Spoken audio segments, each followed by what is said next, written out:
আপনি তাই করে ঘুরুন। আল্লাহ কোরআনে ডেকে বললেন আসারিউ ইলা মাগফিরাতিম মির রাব্বিকুম। এবার আল্লাহ বলছে, আল্লাহর কোরআন বলছে, ঠান্ডা মাথায় শুনুন। আল্লাহ কোরআনে ডেকে বললেন ওয়াসারিউ ইলা মাগফিরাতিম মির রাব্বিকুম।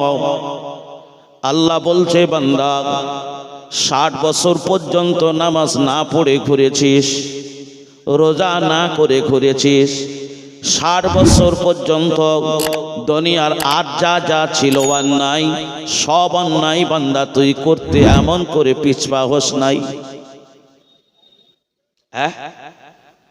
আল্লাহ রেখে বললেন বান্দারে আমি রব্বুল আলামিন আল্লাহ পাক তোরে জানিয়ে দিলাম বান্দা এবার তোর ব্রেকটা ধর। এইবার জীবনের বহনায় এমন করে তুই এমন করে স্টপ কর, আর তুই অপরাধের এমন করে হাত বাড়াবি না। অন্যায় করার মতো দুঃসাহস আর বান্দা তুই দেখাস না। বান্দা অন্যায় বন্ধ কর, অপরাধ বন্ধ কর, আর আমি আল্লাহ পাক আমি তোকে আমার রহমতের দিকে ডেকেছি বান্দা। ওই অপরাধগুলো নিয়ে আমি আল্লাহ আমার রহমতের কাঠ গোড়ায় তুই চলে আয়। কে বলছেন? জোরে বলো। আল্লাহ বলছে বান্দা তোর অপরাধগুলো নিয়ে আমি আল্লাহ আমার রহমতের কাঠ গোড়ায় আয়। তার মানে যিনি ডেকেছেন তিনি ক্ষমা করতে পারেন না? পারেন না? জোরে বলুন।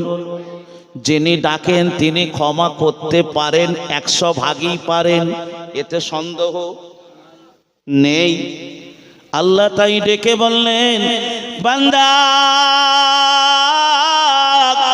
দুনিয়ার প্রধানমন্ত্রী ডাকলে, দুনিয়ার মুখ্যমন্ত্রী ডাকলে যদি তোর 10টা টাকা দেবার জন্য যদি নাও দেয় একটা কাগজ তোর হাতে দেবে, এটার জন্য তোর ঘুম হয় না।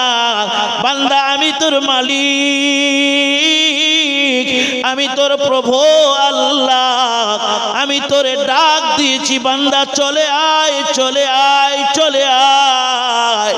জীবনে কত অন্যায় অপরাধ করেছিস বান্দারে, আমার রহমতের কাঠ গোড়ায় এসে আমি আল্লাহর দরবারে দুটো হাত তুলে নিজের অপরাধের কথাটা স্বীকার কর। আর আমি আল্লাহর কাছে একবার তুবু ইলাল্লাহি তাওবাতান নাসুহা, এবং তওবা করবি খালেস নিয়তি।